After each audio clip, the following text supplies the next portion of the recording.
ভারতবর্ষে বিভিন্ন ধরনের মানুষ রয়েছে। বেদান্ত কি এদের মধ্যে পারস্পরিক প্রীতিপূর্ণ সম্পর্কের পথ দেখাতে পারে? যদি পারে, তা কিভাবে সম্ভব? এই বেদান্ত দর্শনের কয়েকটি বিশেষত্ব আছে। প্রথমত, ইহা সম্পূর্ণরূপে নৈবর্তিক।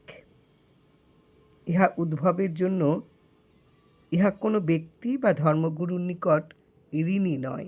ইহা কোনো ব্যক্তিবিশেষকে কেন্দ্র করিয়া গড়িয়া ওঠে নাই। অথচ যেসব ধর্মমত ব্যক্তিবিশেষকে কেন্দ্র করিয়া গড়িয়া ওঠে, তাহাদের বিরুদ্ধে ইহার কোনো বিদ্বেষ নেই। পরবর্তীকালে ভারতবর্ষে ব্যক্তিবিশেষকে কেন্দ্র করিয়া বহু দর্শন, মত ও ধর্মমন্ত্র গড়িয়া উঠিয়াছে, যথা বৌদ্ধ ধর্ম কিংবা আধুনিককালের কয়েকটি ধর্মমত।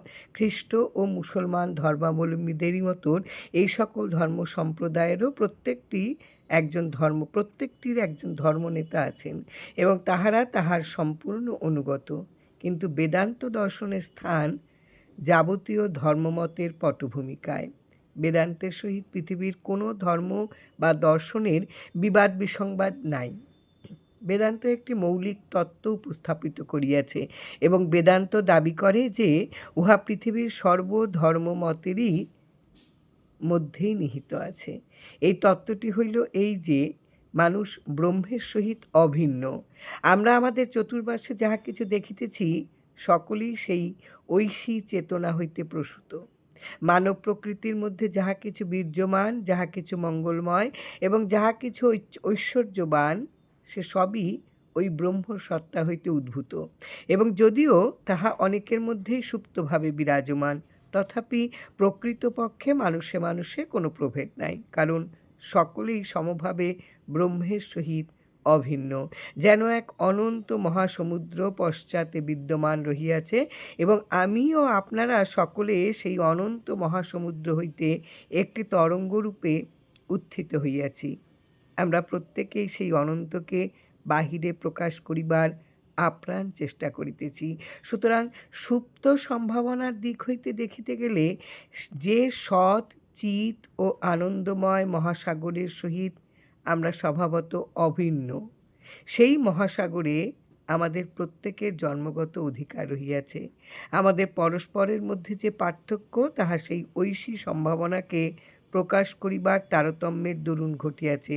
অতএব বেদান্তের অভিমত এই যে প্রত্যেক মানুষ যতটুকু ব্রহ্মশক্তি প্রকাশ করিতে সমর্থ হইয়াছে, সেই দিক হইতে বিচার না করিয়া তাহার স্বরূপের দিক হইতেই তাহাকে বিচার করিতে হইবে। সকল মানুষই স্বরূপত ব্রহ্ম। অতএব কোনো আচার্য যখন কাহাকেও সাহায্য করিতে অগ্রসর হইবেন, তখন নিন্দাবাদ ছাড়িয়া দিয়া ওই ব্যক্তির অন্তর্নিহিত ব্রহ্মশক্তিকে জাগাইবার জন্যই তাহাকে সচেষ্ট হইতে হইবে। বেদান্ত ইহাও প্রচার করে যে সমাজ জীবনে ও প্রতি কর্মক্ষেত্রে আমরা যে বিশাল শক্তিপুঞ্জের অভিব্যক্তি দেখতে পাই, তাহা প্রকৃতপক্ষে অন্তর হইতে বাহিরে উৎসারিত হয়। অতএব অন্য ধর্ম সম্প্রদায় যাহাকে অনুপ্রেরণা বা ঐশী শক্তির অন্তঃপ্রবেশ বলিয়া মনে করিয়া থাকেন, বেদান্তবাদী তাহাকেই মানুষের ঐশী শক্তির বহিঃপ্রকাশ নামে অভিহিত করতে চান। অথচ তিনি অপর ধর্ম সম্প্রদায়ের সহিত বিবাদ করিতে চান না। যাহারা মানুষের সহিত এই ব্রহ্মত্ব উপলব্ধি করতে পারেন না, তাহাদের সহিত বেদান্তবাদীরা তাদের কোনো বিরোধ নেই, কারণ জ্ঞাতসারী হোক আর অজ্ঞাতসারী হোক, প্রত্যেক ব্যক্তি সেই ব্রহ্মশক্তিরই উন্মেষে যত্নপর। জয় রাম, জয় রাম। বেদান্ত কী এবং কেন, তার প্রাথমিক কথা।